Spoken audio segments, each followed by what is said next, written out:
La creciente influencia de Estados Unidos es un tema que no debemos de ignorar en la región de América Latina. Es más, Estados Unidos es un común denominador en la historia de la mayoría, si no es que de todos los países de la zona, tanto ahora, así como incluso lo fue en el siglo XX. Por ello, discutiremos su papel en el territorio de Chile, haciendo especial énfasis en el periodo de 1968 a 1973. Como todo país, Chile, desde el siglo XX, era un estado reconocido por su soberanía y autodeterminación. Sin embargo, lo concerniente es que fue un blanco más de las intervenciones estadounidenses y de la CIA, bajo la justificación de que el gobierno de Salvador Allende tenía tintes socialistas. Sin embargo, el enojo y la preocupación de los intereses estadounidenses recaía en la Revolución cubana.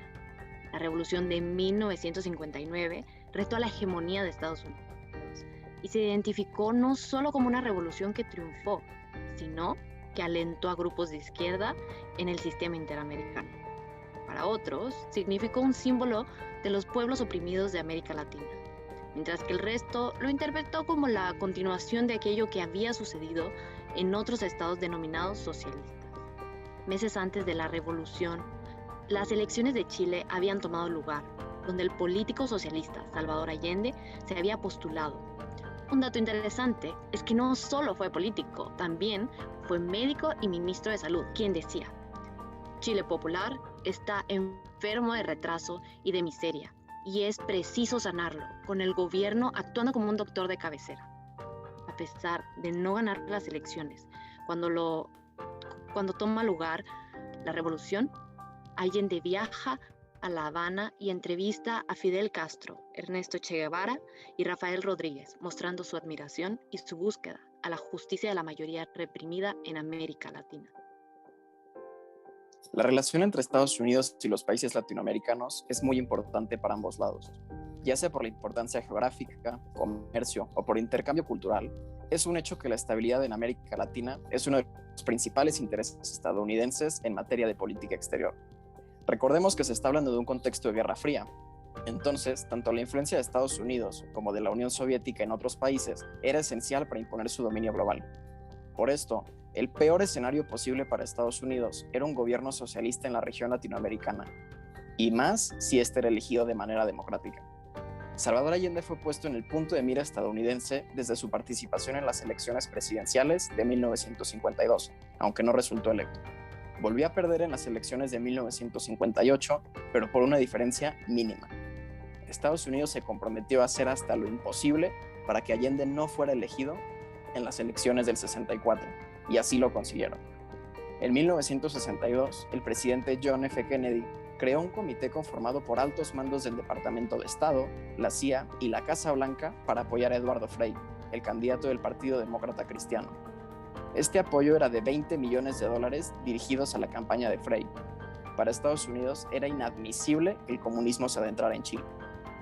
Las medidas americanas surtieron efecto, y Eduardo Frei fue electo como presidente de Chile en 1964. Su gobierno coincide con la Alianza para el Progreso, un proyecto creado por el presidente Kennedy para incentivar la unión y cooperación en el continente americano.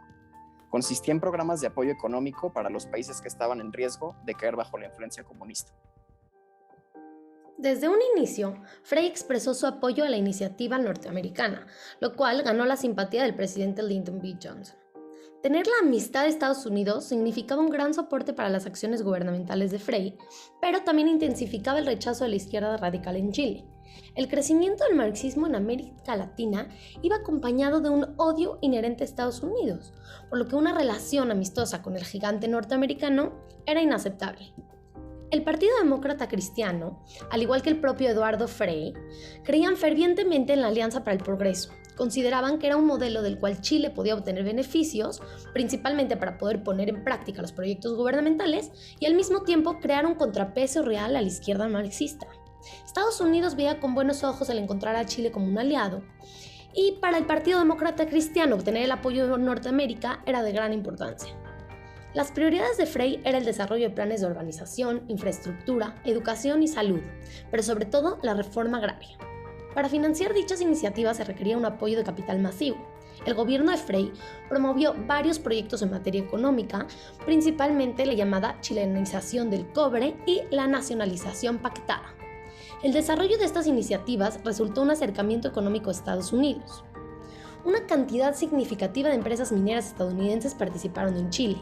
El cobre es uno de los recursos con mayor abundancia en el territorio chileno y esto reflejaba una oportunidad atractiva para entablar relaciones comerciales con la gran potencia estadounidense.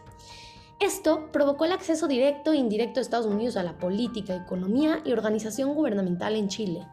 Al finalizar el mandato de Eduardo Frei, Estados Unidos estaba consternado por el sucesor. Salvador Allende dirigió su cuarta campaña electoral a principios de 1970 y en esta ocasión tenía muchos elementos a favor, ya que el discurso de izquierda había obtenido simpatizantes en Latinoamérica a finales del mandato de Frei. Tras el conteo de votos, el pueblo chileno había decidido. Salvador Allende era el nuevo presidente de la República de Chile. Estados Unidos implementó en Chile la misma estrategia que había derrocado al gobierno de Arbenz en 1954, el apoyo de la CIA para llevar a cabo un golpe de Estado. Haciendo un recuento de la historia, en 1962 Estados Unidos creó un comité para apoyar a la campaña de Eduardo Frei. Claramente, la CIA intentaba prevenir la elección de Allende en el Congreso, por lo que creó el plan Track 1, el cual tenía como objetivo la reelección de Frei. No obstante, el descontento social en el sexenio condujo a una inclinación contraria al partido de Frei, y así Allende resultó electo. A poco más de 50 años después de la llegada de Salvador Allende a la presidencia, el 3 de noviembre de 1970, han sido expuestos a la luz diversos documentos del Archivo de Seguridad Nacional estadounidense, en donde se plantea el rol que desempeñó el gobierno de Richard Nixon en la administración del socialista. Durante mucho tiempo se explicó a los medios que su intención no era desestabilizar a la unidad popular de Allende, sino intervenir en Chile para mantener a los partidos opositores a la espera de unas elecciones que se llevarían a cabo en 1976 y buscar la preservación de la democracia y las instituciones. No obstante, aquellos documentos muestran la agresiva estrategia de hostilidad y presión que tomó el país del norte, con apoyo del asesor de seguridad nacional Henry Kissinger.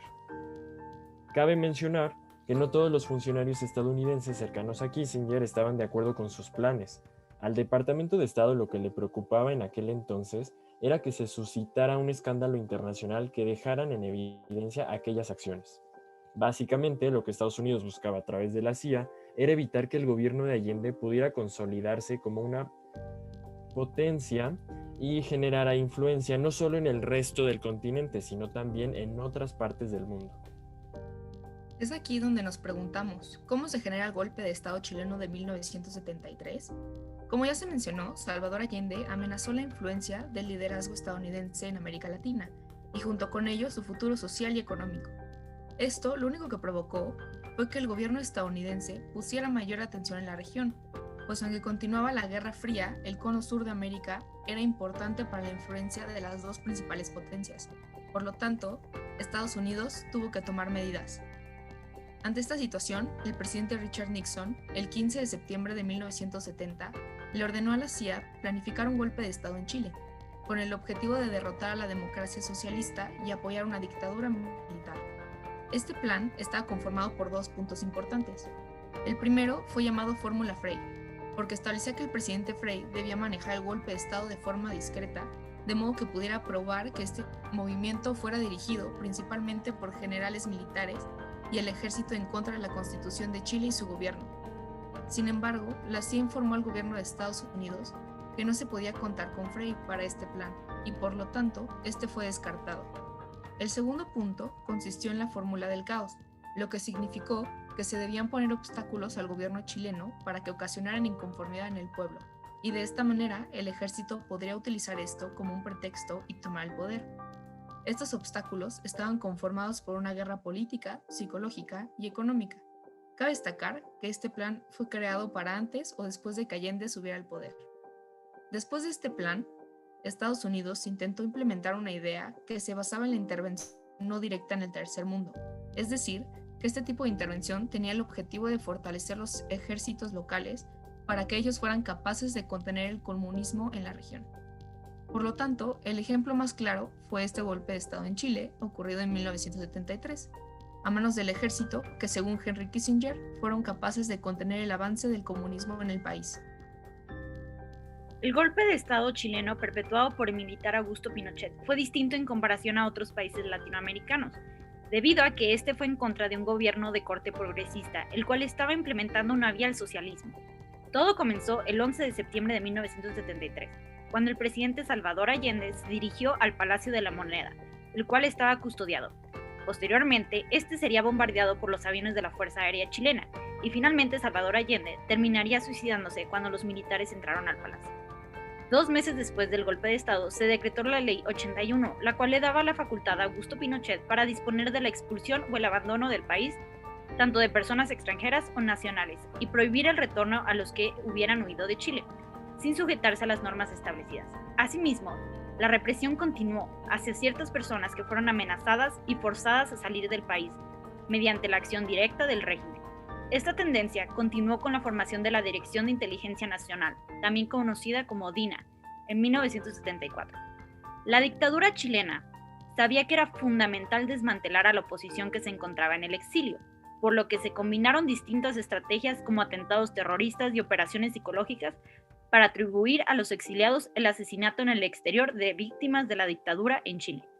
También el principal objetivo de Augusto Pinochet era consolidar la hegemonía dentro del bloque que lo llevó al poder. Entonces, a través de la DINA se implementó una red de mercenarios de extrema derecha conformada por italianos, cubanos y argentinos, que llevaron a cabo atentados en contra de las personalidades destacadas del depuesto gobierno de la Unidad Popular o figuras que se opusieran a Chile en el extranjero. El caso chileno es un ejemplo claro del impacto de la Guerra Fría en el desarrollo mundial y del peligro de la polarización extrema, teniendo consecuencias hasta la fecha.